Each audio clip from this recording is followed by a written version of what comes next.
Pak Imin, selamat pagi, selamat bergabung. Silakan dites suaranya, Pak. Ya. Ya. Selamat pagi. Selamat datang, Pak. Ya, oke. Ya. Kepada sekretariat atau panitia silakan di share materi Pak Imin.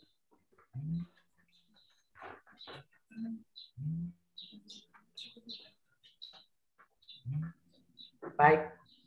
Silakan Pak Imin, Bapak dan Ibu, kita akan mengikuti pengalaman beliau ya di dalam mengelola budidaya lebah trigona ya. Kalau tadi Pak Asep ada serena, tetapi juga ada trigona, dan ini kita akan fokus ke trigona. Bapak Imin akan menyampaikan pengalaman beliau yang tentunya menjadi bahan atau referensi kita teman-teman di Papua Barat dalam rangka bagaimana mengupayakan pengelolaan madu di Papua Barat. Dari Pak Bob, kemudian Pak Asep tadi, dan beberapa narsum kita sebelumnya. Jadi memang fokus kita itu satu, bagaimana menyediakan rumah yang layak huni bagi lebah itu. Kemudian bagaimana proses pengolahan produknya, yang selama ini kita mungkin masih lebih fokus ke madu saja, padahal ada produk-produk lain. Tetapi juga bagaimana dengan pemasarannya. Silakan Pak Imin. Ya. Terima kasih atas kesempatan yang telah diberikan. Assalamualaikum warahmatullahi wabarakatuh, dan salam sejahtera buat kita semua. Ya. Saya sedang jumpa. Ya Pak, jadi Sarip, saya sedang zoom dulu nih. halo. Ya, silakan Bapak. Ya. Jadi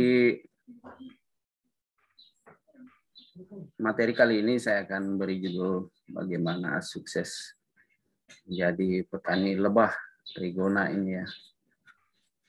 Sebetulnya tidak terlalu sulit sih untuk budidaya ini. Mungkin lebih baik kalau karena mengingat waktu atau mungkin banyak waktu yang diberikan kepada saya, silakan dibuka saja dia punya ininya, materinya.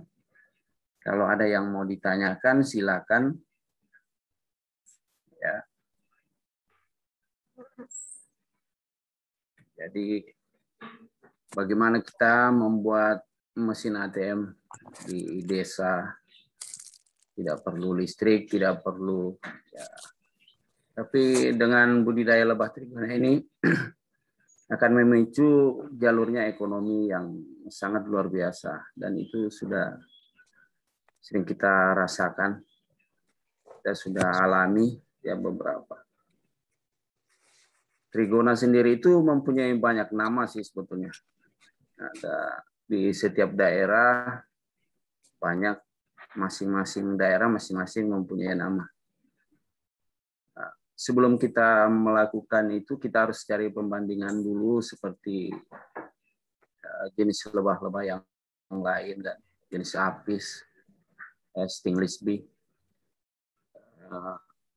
apis serana, mellifera, dan dorsata. Ya, dengan melihat potensi lebah trigona ini, jadi sebetulnya kenapa trigona itu tidak disebut sebagai lebah madu? Karena di sana sebetulnya yang lebih dominan dari trigona itu adalah penghasil bahan baku propolis ya. Jadi banyak hal yang bisa kita dapat dari lebah trigona ini.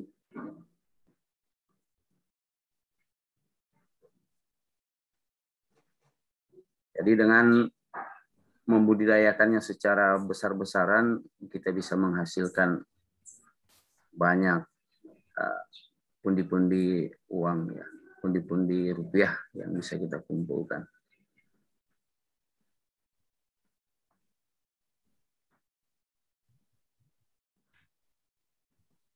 Jadi sebetulnya budidaya lebah trigona ini tidak perlu banyak ya banyak yang harus kita perhatikan seperti lebah-lebah lainnya, harus manjat, harus pengaturannya sistemnya yang begitu ketat, tapi di Trigona enggak. Jadi Trigona ini bisa sebetulnya ketika kita sudah mencintai, banyak yang bisa kita lakukan di situ. Kita bisa jadi kolektor dari beragam jenisnya. Kita bisa jadi banyak sih sebetulnya. Jadi bagaimana kita bisa jadi penemu juga, karena di Trigona itu masih banyak yang belum ditemukan. Kemudian apa kunci dari apa saja kunci sukses dari Trigona ini? Apa yang harus kita perhatikan ya? Pertama, bagaimana menganalisa jenisnya, analisa kotaknya seperti apa, analisa pakan, kawasan dan lahan yang siap digunakan untuk penangkaran.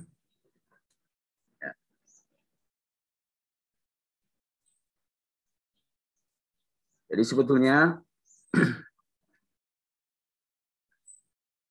sebelum melakukan budidaya, kita harus lakukan analisa dulu. Analisa jenis. Jadi dari sekian banyak, misalnya di Sulawesi ya, di tempat saya ini, dari 6 jenis yang sudah didata, yang sudah punya nama, itu cuma 2 yang layak kami budidayakan.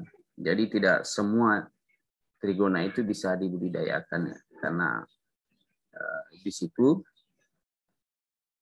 banyak yang harus kita perhatikan.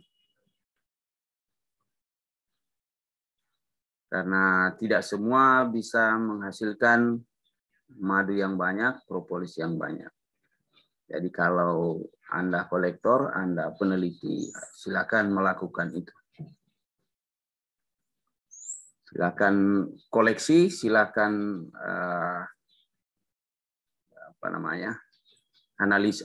teliti seperti apa jenisnya. Jadi kalau di tempat saya ini dari sekian banyak cuma 2 yang layak budidaya, yaitu jenis Sapien atau biasa disebut Hiroi dan Incisa. Warasia Incisa. Itu yang pertama. Yang kedua, analisa kotak. Bagaimana menganalisa kotak lebah itu? Bagaimana caranya? Kemudian bagaimana sukakah dia atau gerak dan lain-lain sebagainya. Analisa kotak itu kita tidak terlalu sulit sih sebetulnya menganalisa kotaknya. Jadi awalnya kita harus lihat di alam seperti apa kesukaan lebah itu di alamnya. Kemudian kita aplikasikan di penangkaran kita. Karena tidak semua Trigona itu membutuhkan tempat yang luas, yang lapang, kemudian bagaimana dia mengukur suhu sehingga dapat menetaskan telur di dalamnya. Jadi nanti di sini Bapak-Bapak silakan banyak bertanya untuk analisa jenis, analisa kotak, kemudian pakan apa yang paling banyak, yang paling sering dikunjungi, dan bagaimana menganalisa kawasan lahan tangkar, dan tidak sembarangan juga kita memilih tempat untuk dijadikan kawasan lahan tangkar ini. Saya rasa kalau ini kita sudah lakukan, insya akan berhasil dengan baik. Kemudian bagaimana memilih jenis stuknya, jenis kayu. Nah, ini Nanti silakan di-share saja ini supaya bisa diperhatikan baik-baik. Nah, kemudian bagaimana memilih stupnya. Jadi nanti silakan ditanyakan. Ya, saya rasa sekian Pak. Jadi kalau saya lebih cenderung ke ininya saja. Silakan bertanya supaya bisa langsung apa namanya. Kemudian pakan bagaimana pakannya, dukung pakan stimulan yang bagus ya. Dari sini nanti silakan ditanyakan termasuk hama penyakit apa yang paling dominan yang dapat merusak. Ya. Saya rasa itu saja Pak, silakan ditanyakan. Terima kasih. Assalamualaikum warahmatullahi wabarakatuh.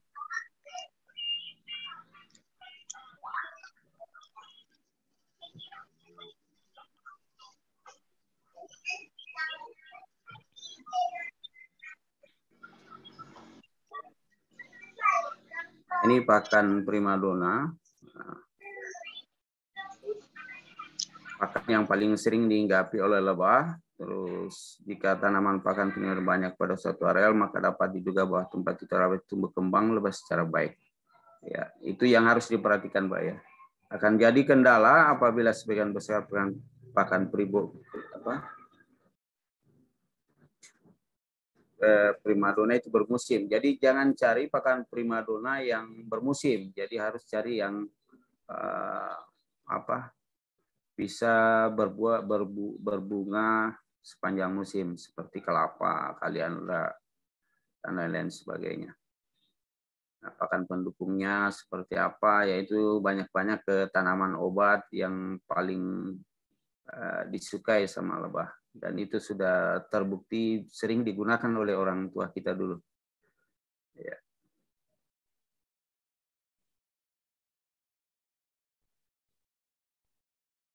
Pakan stimulan yang dapat ditambahkan dosis untuk menjaga agar produksi pertumbuhan lebah kontinu dan stabil. Nah ini ketika kita masuk dalam masa paceklik agak susah pakan bisa digunakan. Apalagi cuaca yang kurang baik. Saya rasa begitu Pak, silakan. Ada yang mau ditanyakan? Baik, terima kasih Pak Imin. Materinya sangat lengkap ya pengalaman beliau.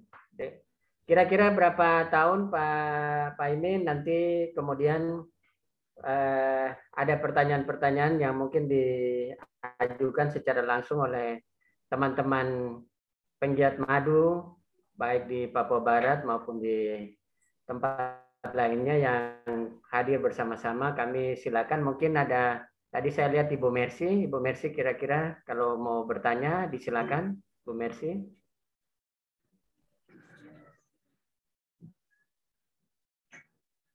Halo Bu Mercy. Pak, belum ini. Oke. Ya. Oke, kalau belum ada di pertanyaan di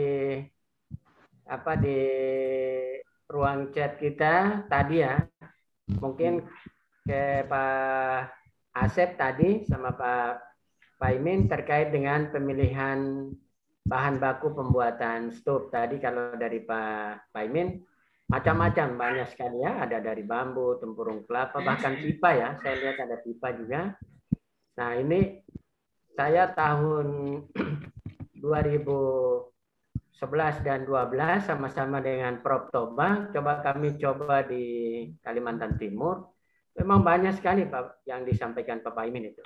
Nah itu mungkin Pak Imin boleh berikan gambaran kepada kami terkait dengan apa tadi ya, kalau rumah kos atau rumah penginapannya layak huni biasanya agak lama begitu terkait dengan pemilihan bahan baku ini Pak. Kemudian yang kedua terkait dengan ada pertanyaan terkait dengan bagaimana produktivitasnya dari bahan baku termasuk manipulasi kondisi lingkungannya terkait dengan pakan buah, pakan nektar, polen dan resin dari tanaman bunga dan pohon. Pak Imin dan mungkin Pak Asep tadi sudah sebagian disampaikan. Pak Imin silakan. Ya. Jadi, halo, kedengaran ya? Silakan Pak. Jadi begini, terkait pemilihan bahan stok atau bahan kota itu, sebelumnya kami sudah mulai uji coba mulai dari 2007 ya. Namun sebelumnya memang lebah stainless steel ini sudah dipelihara oleh nenek-nenek kami dulu di gunung, di yang tempat-tempat berbatasan dengan hutan di dalam Lokayu, terutama di daerah Seko, Rampi, dan Rongkong. Ya, jadi terkait pemilihan bahan stok, karena kita sudah melakukan semua, ada yang mulai dari pipa, ada yang karena semua ada plus minusnya. Jadi saran kami sebaiknya menggunakan bahan baku, bahan ya papan kayu dari pohon yang sudah dibutuhkan oleh lebah trigona seperti resin dengan nektar sama polennya. Jadi contohnya durian, dan itu bagus, paling disuka sama resin dan nektarnya. Rambutan cuman terlalu keras. Kalau di tempat kami ini ada yang paling pas sekali, dia mempunyai resin dan nektar bagus dan polennya. Itu namanya kayu uru kalau kami di sini ya. Kita yang kami gunakan. Jadi kalau bambu apa plus minusnya itu ya nanti kita tahu sendiri kondisinya seperti apa. Tapi kalau saran kami cari pakan yang kayu yang sering yang digunakan oleh lebah, apalagi kalau berresin ya. Yang kedua terkait polen tanaman yang dibutuhkan yaitu ya nektarnya, ya carilah yang banyak itu. Sebetulnya tidak terlalu tidak terlalu sulit sih mencari apalagi kalau di Papua Barat sana hutannya masih luas ya. Untuk pakan-pakan tambahan saya rasa tidak terlalu penting, tapi nanti lain kali kalau ada waktu kita bisa jalan-jalan ke sana ya. Silakan Pak. Ada lagi ya? Baik. Tadi terkait dengan Pak Asep ya, Pak Asep terkait dengan tanaman obat ya, atau Pak Paimin yang digunakan, mungkin boleh diinfokan terkait dengan yang mana yang lebih disuka ya, jadi primadona baik untuk Serena maupun Trigona ini Pak.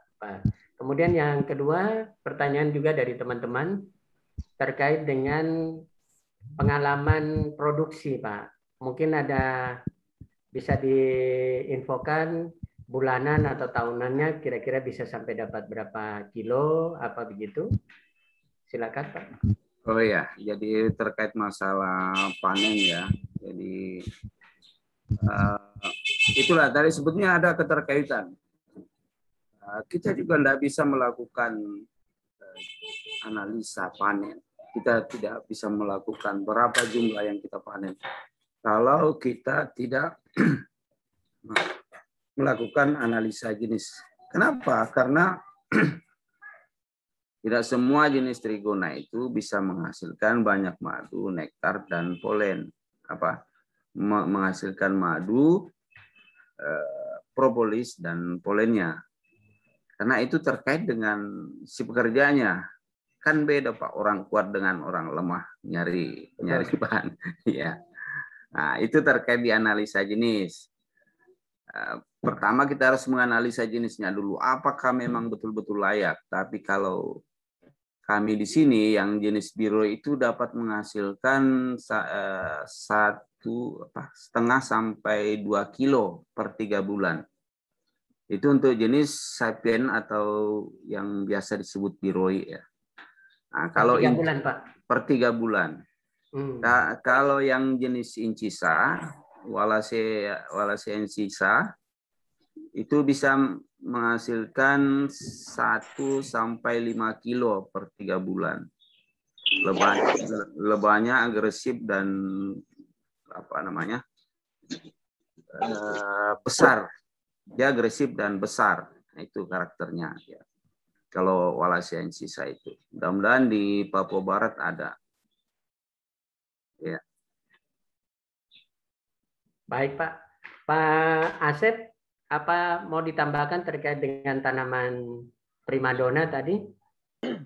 Sepakat dengan Pak Imin masalah itu tumbuhan primadona ya. Tiap daerah itu biasanya berbeda-beda Pak. Kalau di kami di sini setelah diperhatikan itu kalau untuk serana untuk lebah serana itu pohon kelapa. Pohon kelapa itu biasanya koloni yang tadinya kecil bisa dengan cepat menjadi besar, menjadi banyak gitu. Kalau untuk stainless bee atau itu lebah yang di Papua Imin itu trigona, biasanya ke kelapa itu biasanya lebih ke di bawah si pohonnya, yang diserangnya yang di bawah kalau menurut saya. Tapi kalau cocoknya serana itu pohon kelapa sama pohon aren. Biasanya kalau di sini juga ada air mata pengantin, kurang begitu digandrungi sama serana. Biasanya kalau air mata pengantin kan digandrungi sama trigona. Kalau ini kan yang dibahas sama saya itu kan serana ya, lebah serana itu pohon kelapa sama pohon aren yang paling kuat, yang paling disukai menurut saya seperti itu. Jadi kalau Bapak Ibu di Papua Barat ingin budidaya serana di bawah pohon kelapa itu nyimpan stok, insya Allah akan melimpah, baik koloninya, baik itu madunya atau broodnya juga. Karena kalau serana sama trigona itu sangat berbeda. Kalau Papua Imin kan yang ditargetkan pohonnya itu yang banyak mengandung resin itu harus diperkuat.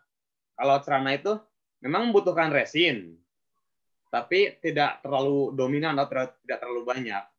Yang diutamakan itu nomor 1 polen kalau untuk serana dan nektar. Resinnya sedikit juga, emang sedikit, kebutuhannya sedikit. Kecuali untuk trigona, memang kebutuhan. Nanti kan kalau trigona itu bisa panen, Pak Imin kalau nggak salah ya bisa panen propolis ya Pak ya? Ya, betul Pak.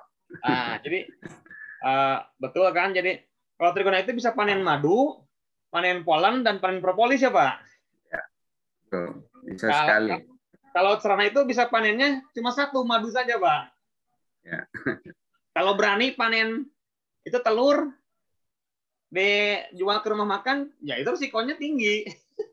Nanti bisa hancur kalau diambil telurnya. Makanya kalau panen serana itu kami itu kalau yang prim kan primnya diambil aja madunya saja, dipotong madunya saja. Atau diputar pakai mesin ekstraktor. Bisa juga. Tapi kalau untuk trigona itu sebenarnya makanya peternak trigona itu bisa cepat kaya tuh Bapak Imin tuh. Karena bisa panen propolis, panen polen, sama panen madu jelas. Ya. Begitu kan Pak? Ya. Baik, terima kasih Pak Asep. Ya, begitu Pak. Ya, baik. Ini beberapa pertanyaan yang tadi sudah disampaikan oleh Bapak Ibu teman-teman penggiat yang hadir bersama-sama ini terkait tadi pertanyaan ke Pak Asep. Saya kira semuanya sudah dijawab ya mengenai pengalaman pendapatan di dalam kelola ini, kemudian jenis bunga sudah, kemudian boleh Pak, baik. Mungkin Pak Asep dan Pak Imin terkait dengan koleksi koleksi koloni ya. Tadi mungkin sebagian sudah disampaikan oleh Pak Asep ya, secara prinsip memanfaatkan yang ada di pekarangan. Mungkin pengalaman Pak Imin apakah, karena tadi ya, yang prinsip dasar itu kita harus memahami karakter masing-masing jenis ini. Nah, kalau dari Pak Imin, apakah sama seperti Pak Asep memanfaatkan yang ada, atau memang sudah ada informasi misalnya antara Biroid dan Sapien itu yang memang betul-betul diarahkan ke dua jenis itu, atau ada pengembangan jenis lain lagi terkait dengan koleksi koloni. Pak Paimin, silakan. Ya, jadi artinya kan kita berdasarkan teritori ya. Kalau kita diizinkan yang ada itu cuma berbeda dengan di Sumatera, di Jawa itu kan sampai puluhan jenis ya. Betul. Kalau di Sulawesi sendiri ini baru 6 yang kita temukan. Jadi untuk klarifikasi pemilihan jenis itu tidak terlalu berat ya. Kalau di Jawa bisa saja mungkin sampai 10 jenis. Kalau di sini itu aja. Baru 2 jenis yang bisa layak kita budidayakan. Ya, ada tambahan, silakan. Baik, terima kasih Pak Asep, Pak Paimin, Bapak dan Ibu. Ini ada pertanyaan lagi, Pak Paimin. Bagaimana dengan pinang di Papua Barat ini kan banyak pinang ini, Pak Paimin, Pak Asep. Apakah ada pengalaman terkait dengan tadi ya? Mungkin ada identik dengan aren tadi ya, tapi pinang ini memang seperti kami di kampus Unipa ini di Fakultas Kehutanan itu ada pinang yang pinang kecil itu, pinang Malaysia itu Pak Paimin. Nah itu kan setiap kali mulai pecah mayangnya itu, mulai keluar bunganya itu banyak sekali. Kemarin saya sempat koleksi juga dari kampus. Gimana Pak Paimin? Ya, jadi begini Pak. Jadi pinang itu sebetulnya sempat juga saya perbanyak. Memang betul. Betul sekali Pak. Itu termasuk salah satu dalam daftar pakan primadona dari Trigona itu sendiri. Selain obat, dia juga berfungsi untuk dia lahan pakan primadona seperti layaknya kelapa dalam. Dan ya kelapa-kelapaan lah, palem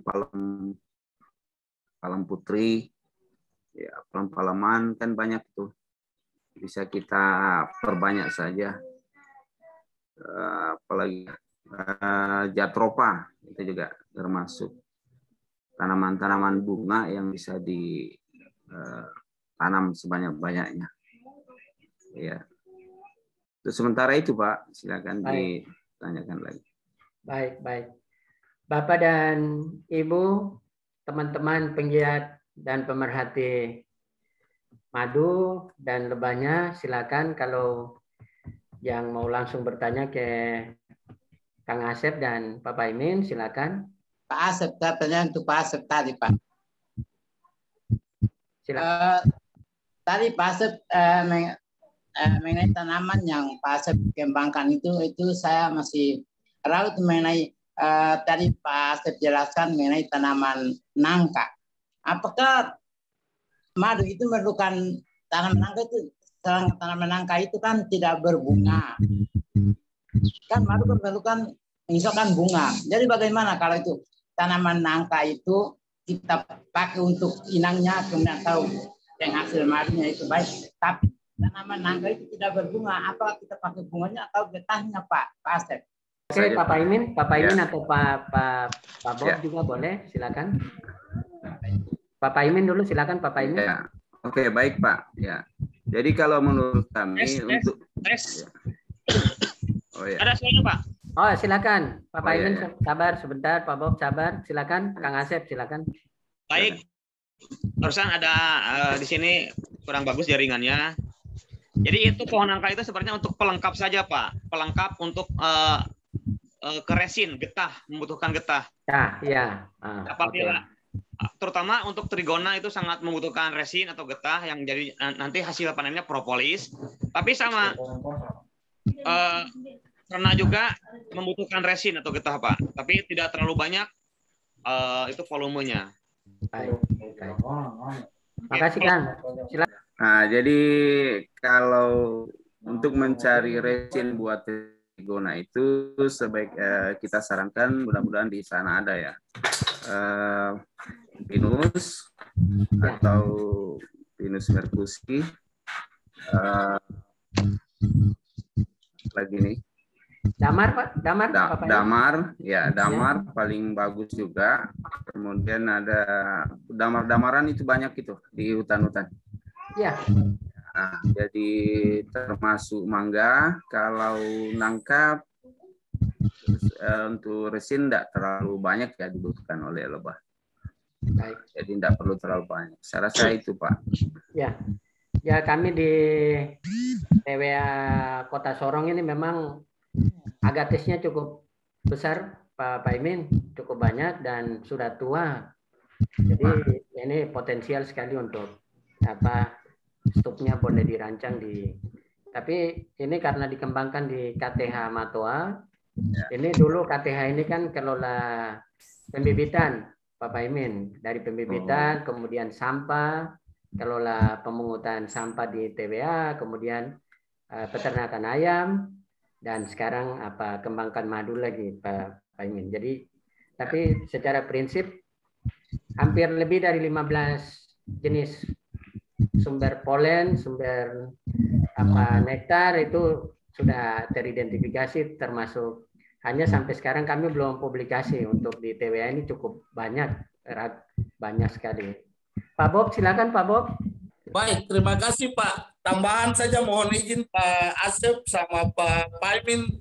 Saya bukan narasumber di hari ini, mohon izin untuk sekilas menambahkan beberapa hal penting terkait tanaman penghasil nektar, polen, dan resin.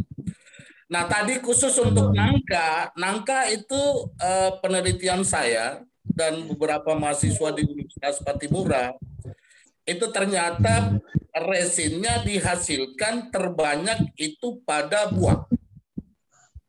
Buah pada saat sudah matang, itu baru dikunjungi oleh lebah. Tapi kalau getah yang muncul dari batang, itu kurang dikunjungi.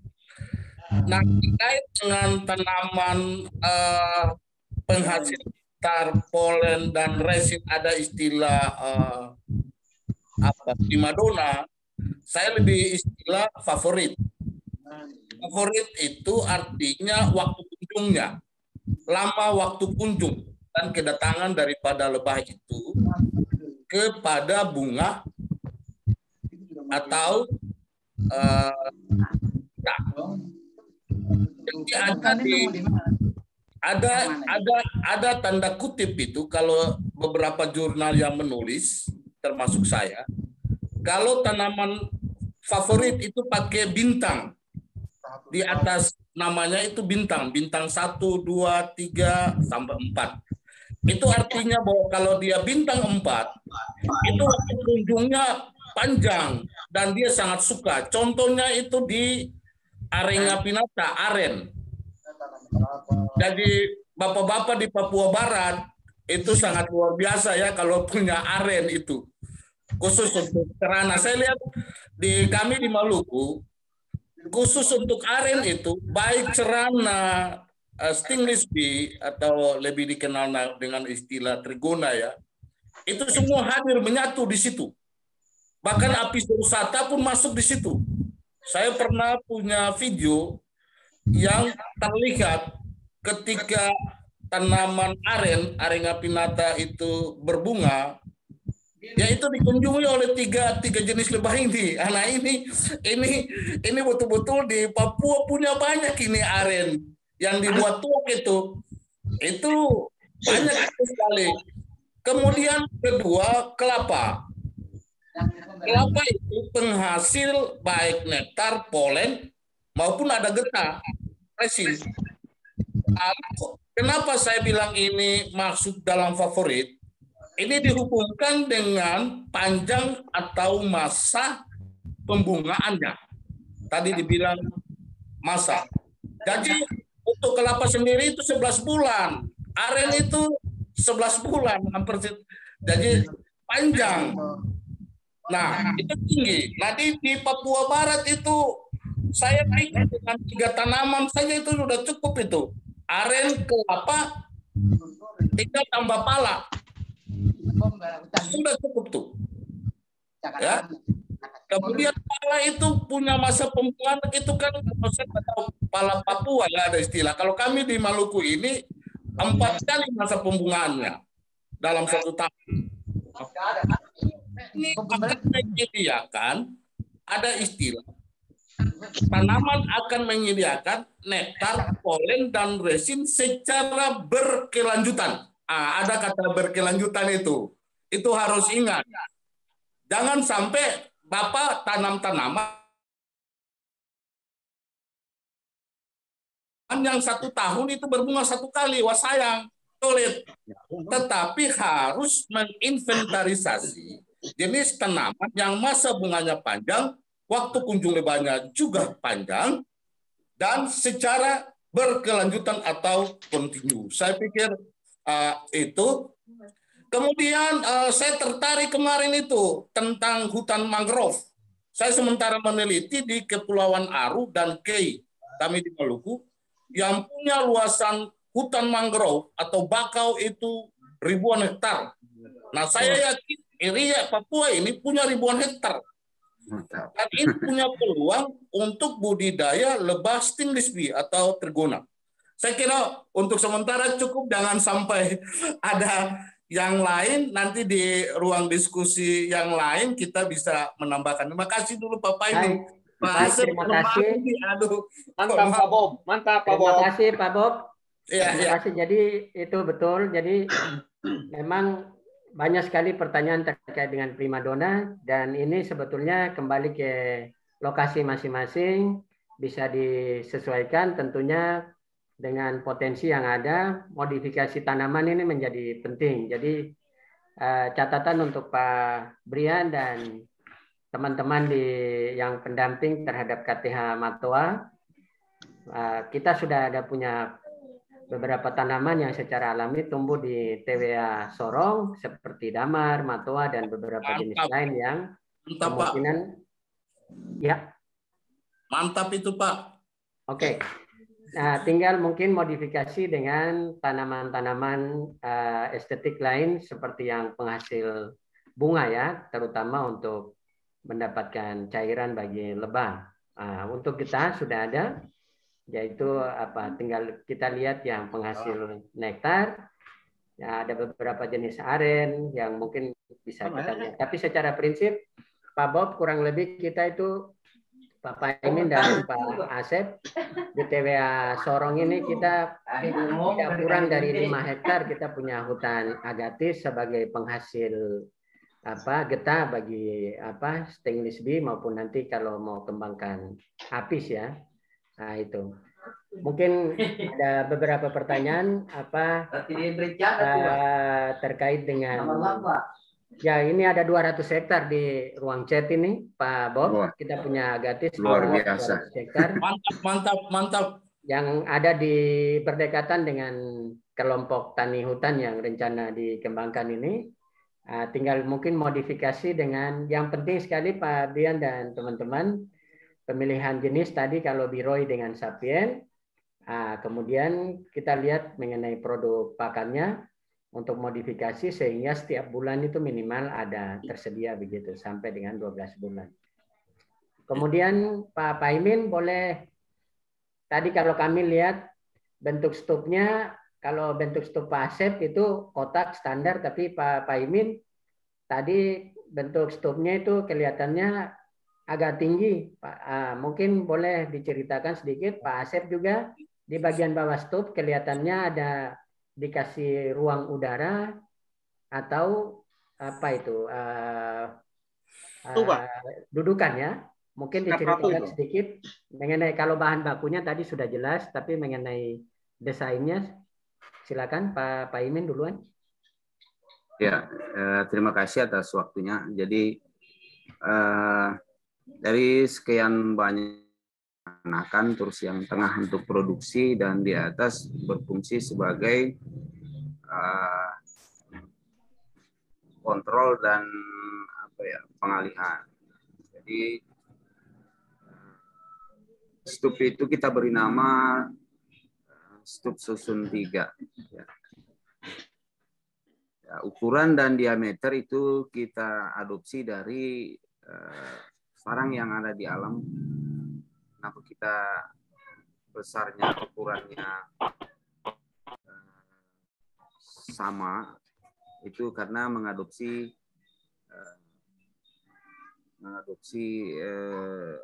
sarang yang ada di alam. Semuanya vertikal dan tidak melebar, tidak. Kenapa tidak ditidurkan? Bukan berarti kita tidak pernah mencobanya. Semua kita pernah coba, bahkan dibesarkan. Ternyata maksudnya dia harus vertikal seperti yang ada di alam. Kenapa ukurannya harus pas? Karena bagaimana lebah itu mengukur suhu untuk menetaskan telurnya sehingga tidak terlalu besar dan tidak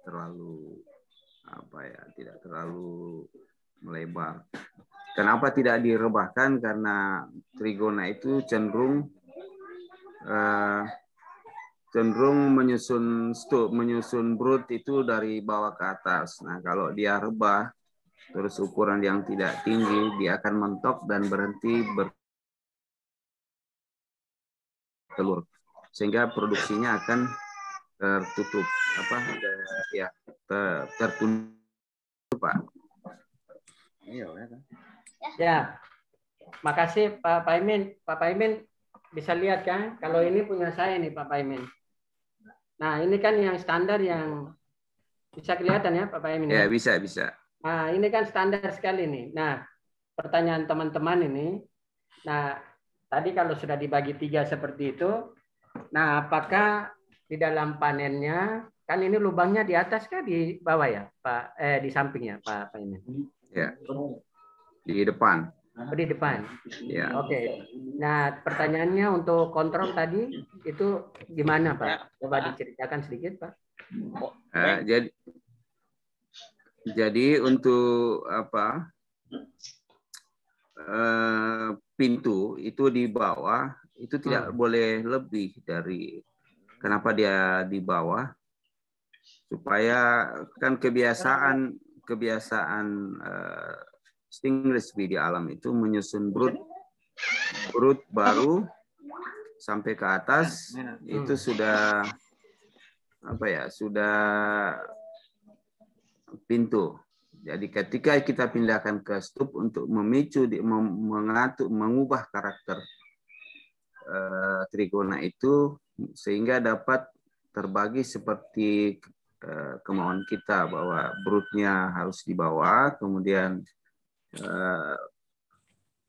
hasil panennya di tengah, dan ada kontrol. Fungsi kontrol sendiri itu untuk melihat kondisi ketika kita melakukan split, apakah sudah ada telur baru untuk mengetahui bahwa telur itu sudah koloni itu sudah berhasil atau tidak. Kemudian dapat memeriksa madu, hasil produksi yang ada di dalam. Saya rasa begitu, Pak. Baik.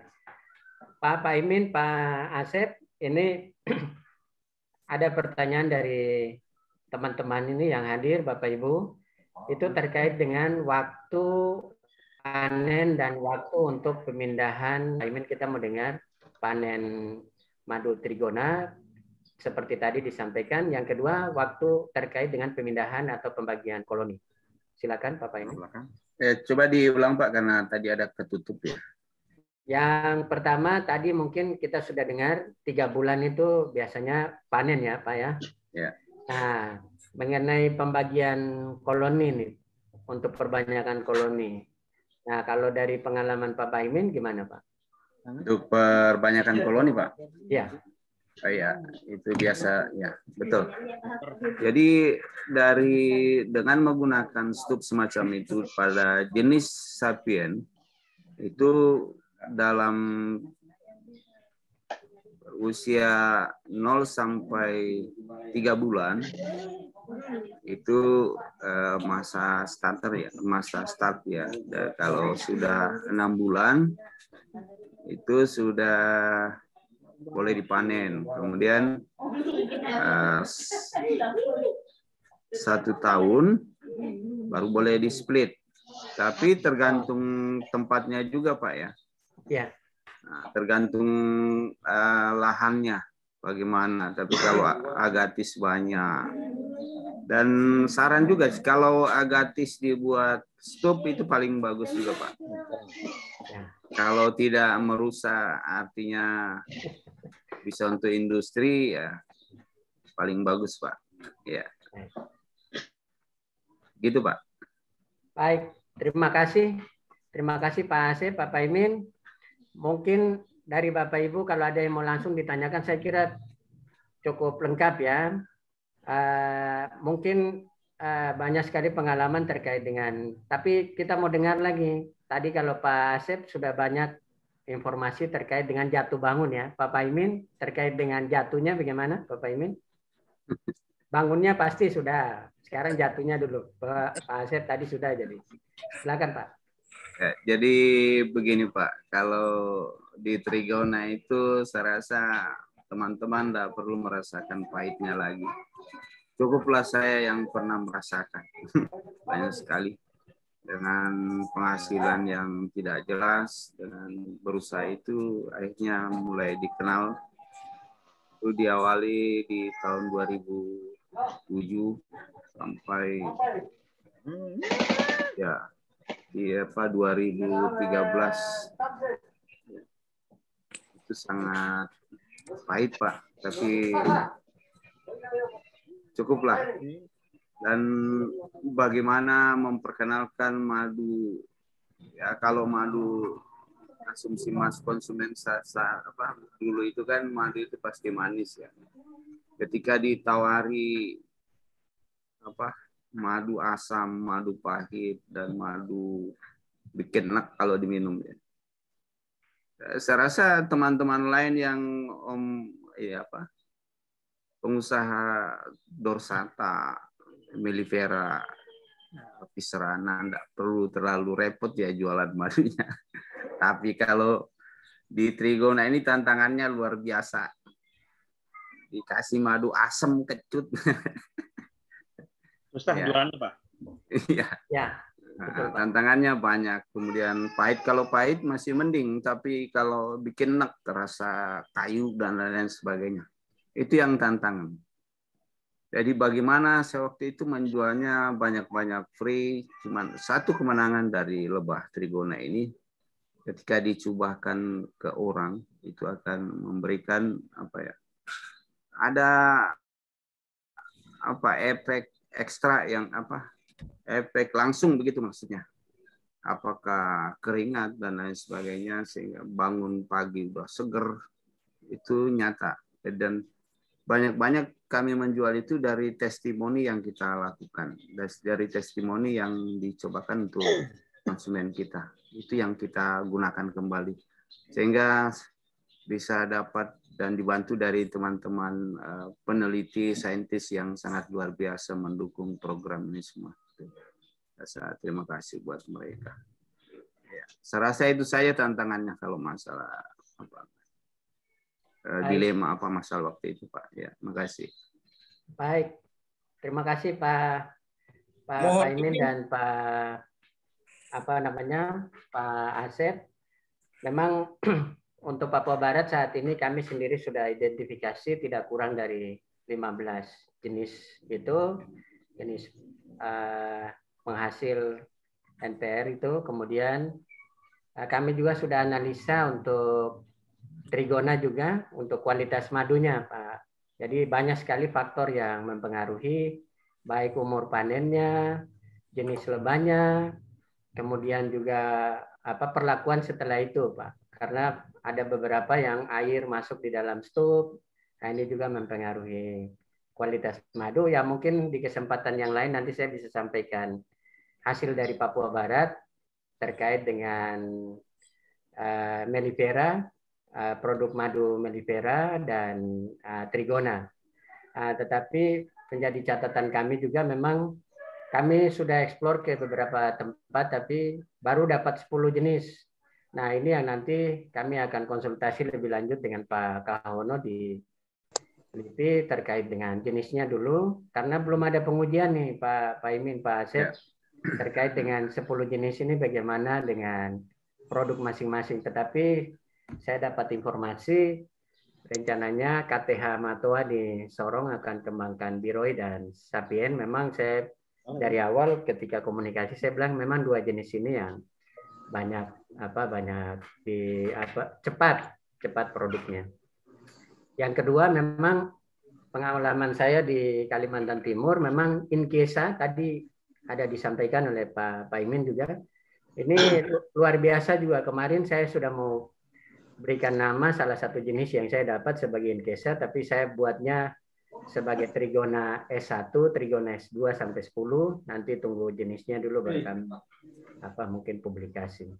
Mengenai produknya memang kami sudah ada dapat.